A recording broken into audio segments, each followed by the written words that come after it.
আসসালামু আলাইকুম। প্রিয় দর্শক, অন্য মঞ্চের আলাপ চাইতে আপনাদের সকলকে আমন্ত্রণ জানাচ্ছি। বাংলাদেশ সেনাবাহিনীতে এমন ঝড় আগে কখনো দেখা যায়নি। আন্তর্জাতিক অপরাধ ট্রাইব্যুনালের নির্দেশে একসঙ্গে 14 সেনা অফিসারকে আটক করা হয়েছে।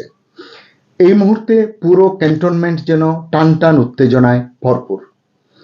যাদের গ্রেফতার করা হয়েছে তাদের মধ্যে রয়েছেন major general, brigadier general, colonel, lieutenant colonel পদমর্যাদার অফিসার।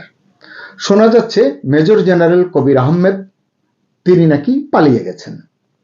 প্রশ্ন উঠছে, সেনাপ্রধান ওয়াকারুজ্জামান এই মুহূর্তে আসলে কি ভাবছেন, তিনি কি করতে চাইছেন, এই পরিস্থিতিকে কিভাবে মোকাবেলা করার কথা তিনি আসলে ভাবছেন।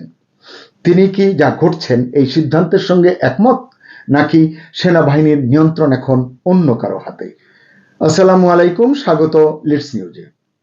সম্মানিত দর্শক, যেমনটা শুনছিলেন এবং আপনারা জানেন এই ঘটনাটা গত কয়েকদিন ধরেই আসলে আলোচিত হচ্ছে।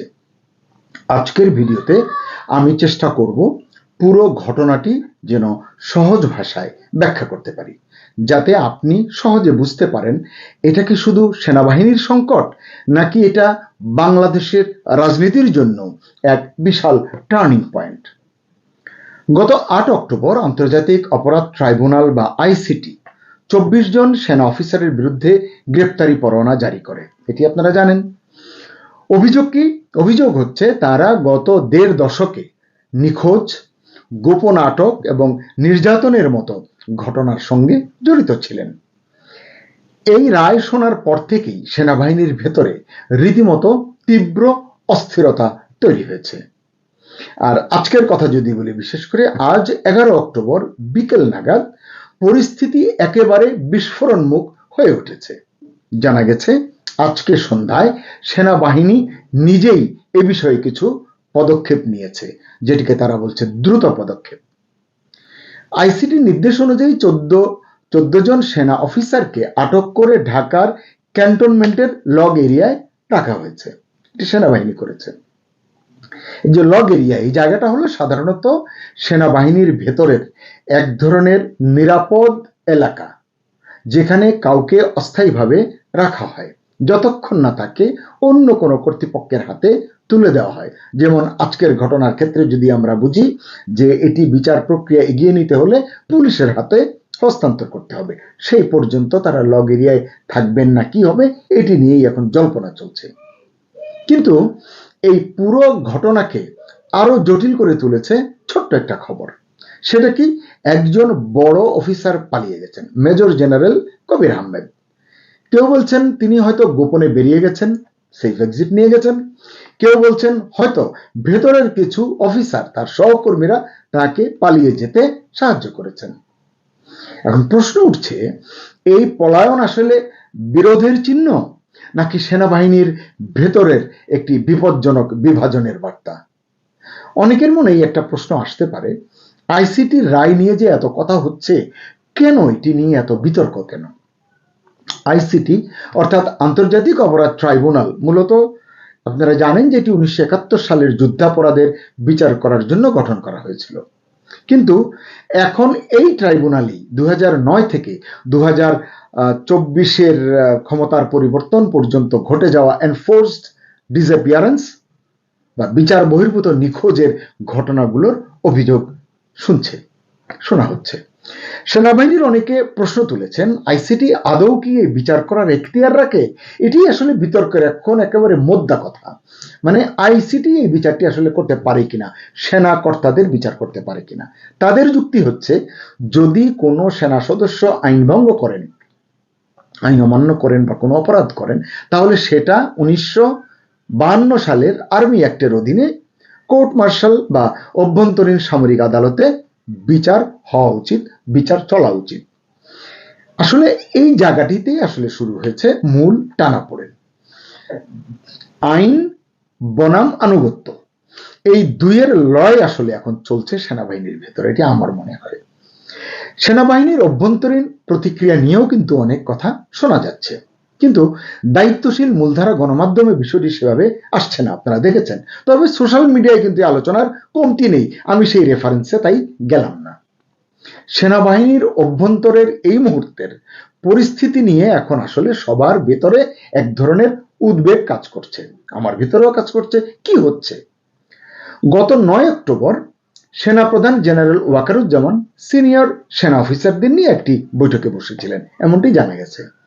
সেখানে সেনা অফিসাররা মানে সিনিয়র অফিসাররা কোনো রাগ ঢাক না রেখেই তারা বলেছেন সরাসরি আইসিটির এই রায় সেনা সদস্যদের মর্যাদা এবং সম্মানকে ক্ষতিগ্রস্ত করছে। কেউ কেউ সরাসরি দাবি তুলেছেন আমাদের অফিসারদের মানে সেনা অফিসারদের বেসামরিক আদালতে নয় সেনা আইনে বিচার করা হোক, যেটি বললাম সেনা আইন 1952-এর কথা বললাম। আরেক অংশ মনে করেন ন্যায় বিচার সবার জন্য সমান হতে হবে, তিনি সেনা হোক, পুলিশ হোক, সিভিল হোক, অর্থাৎ অপরাধ করলে আইনই যেন শেষ কথা, এটি হচ্ছে এই পক্ষের মতামত। ফলে দেখা যাচ্ছে সেনাবাহিনীর মধ্যেই এখন বিভাজন তৈরি হয়েছে, দুটি গোষ্ঠী তৈরি হয়ে গেছে, কেউ বলছেন 3টি ভাগ হয়েছে। এটি এবার রাজনৈতিক দলগুলোর সঙ্গে মিলিয়ে বলা হচ্ছে, আমি সেই আলোচনায় যাচ্ছি না, সেটি অন্য সময় আলোচনা করব।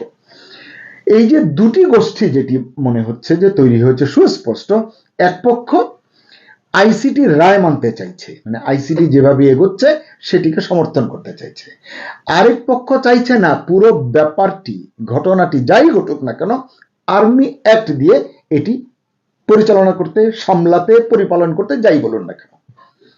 এই দ্বন্দ্বের ফলেই আসলে সেনাপ্রধান জেনারেল ওয়াকারুজ্জামানের উপর এক ধরনের চাপ বাড়ছে এবং এটি ক্রমশ বাড়ছে। সবাই জানতে চাচ্ছেন আসলে উদ্ভূত পরিস্থিতিতে সেনাপ্রধানের অবস্থান কি, তিনি কি ভাবছেন, তিনি আসলে কি করতে চাইছেন, এটি হচ্ছে মুখ্য প্রশ্ন। শিরোনামে আমি তাই জানতে চাইছি। আপনারা জানেন যে জেনারেল ওয়াকার সম্প্রতি বেশ কয়েকটি বিদেশ সফর বাতিল করেছেন। এই মাসেই তার যাওয়ার কথা ছিল 13 থেকে 16, 14 থেকে 16 ভারতে নয়াদিল্লিতে দুটো আন্তর্জাতিক কনফারেন্সে অংশ নেওয়ার কথা ছিল, তিনি যাননি, সেটি ভিন্ন প্রেক্ষাপট হোক। এরপরে কথা ছিল 14 থেকে 18 অক্টোবর পর্যন্ত তিনি সৌদি আরব সফর করবেন। এখন ধারণা করা হচ্ছে এই সফরও তিনি বাতিল করতে পারেন বা স্থগিত হয়ে যেতে পারে, কারণ সেনাবাহিনীর ভেতরকার যে অস্থিরতা, এই অবস্থায় তিনিও হয়তো মনে করছেন তার পক্ষে সফরে যাওয়া সমীচীন নয় বা নিরাপদ নয়, যে যাই ভাবুন না কেন। বরং এখন তার মূল দায়িত্ব মানে সেনাপ্রধানের মূল দায়িত্ব হওয়া উচিত সেনাবাহিনীর অভ্যন্তরের এই যে ক্রমবর্ধমান বিভাজন, বিভক্তি, এটিকে আসলে সামাল দেয়া, ঐক্য ধরে রাখা। কারণ যে কোনো ভুল সিদ্ধান্ত সেনাবাহিনীর ঐক্যকে তছনছ করে দিতে পারে। একটি সূত্র এই ঘটনার পেছনে ব্রিগেডিয়ার আজমির নামটিও বলছে।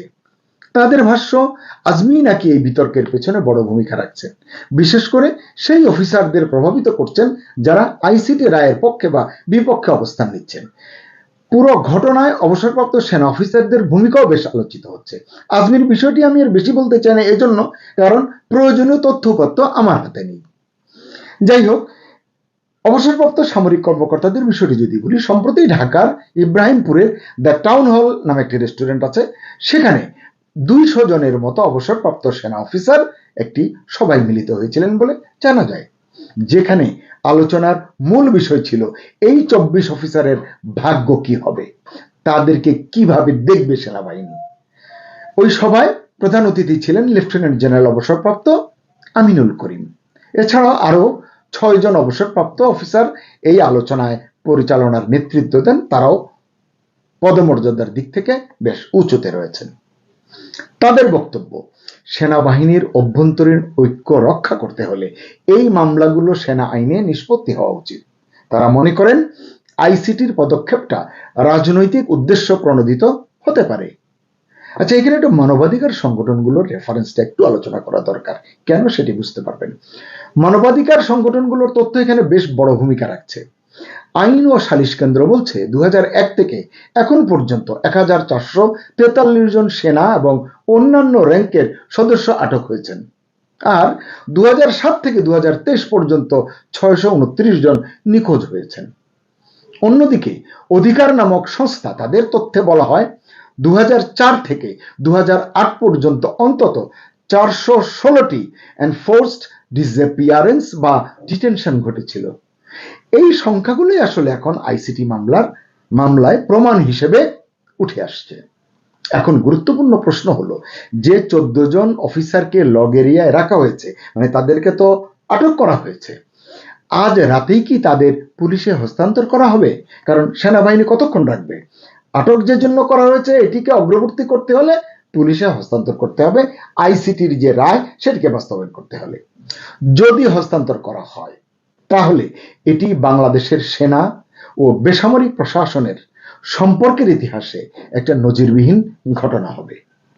একই সঙ্গে মেজর জেনারেল কবির আহমেদের পলায়নও বড় মাত্রায় দাগ ফেলবে। এটা যদি ভেতরের কারো সহায়তায় হয়ে থাকে, তিনি যে পালিয়ে গেলেন, স্কেপ করলেন, তাহলে সেটা বাহিনীর ঐক্যের জন্য আরো বিপজ্জনক বার্তা দেবে। আর যদি আইসিটির এই রায় কার্যকর হয়, মানে যেভাবে তারা দিয়েছে এভাবে যদি এগোয়, তাহলে সেটা ভবিষ্যতে আরো অনেক অফিসারের বিরুদ্ধে তদন্তের দরজা খুলে দিতে পারে। যে প্যান্ডোরার বাক্স খুলে গেল, এখন একের পর এক বের হতে থাকবে, আটক হতে থাকবে, এরকম হতে পারে। ফলে এখন পুরো বিষয়টি হয়ে উঠেছে একদিকে আইন, অন্যদিকে আনুগত্যের লড়াই। সেনাবাহিনীর জন্য এটি শুধু বিচার নয়, বরং নিজেদের অস্তিত্ব রক্ষার লড়াই এটি। দর্শক, এই ঘটনাকে শুধু আইনি মামলা হিসেবে দেখলে ভুল হবে বলে আমার মনে হয়। এটা আসলে বাংলাদেশের ক্ষমতার ভারসাম্যের একটা বড় পরিবর্তনের ইঙ্গিত। একসময় যেসব ঘটনা গোপন থাকতো, আজ সেগুলো বিচারকের টেবিলে চলে এসেছে। কিন্তু এই বিচার যদি সেনাবাহিনীর ভেতরের আস্থা ভেঙে দেয়, তাহলে তার প্রভাব পড়বে দেশের নিরাপত্তা, রাজনীতি, এমনকি আগামী যে নির্বাচন, আসন্ন নির্বাচন, সেই নির্বাচনেও।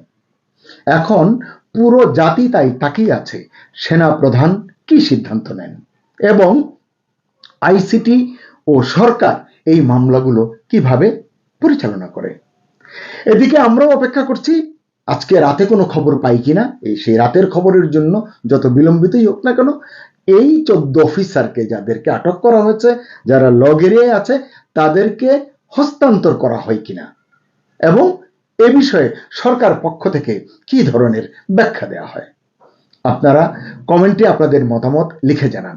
এই ঘটনাকে আপনারা কিভাবে দেখছেন? এটা কি সত্যিকারের ন্যায় বিচার নিশ্চিত করবে, নাকি সেনাবাহিনীর ভেতর রাজনীতি আরো উস্কে দেবে?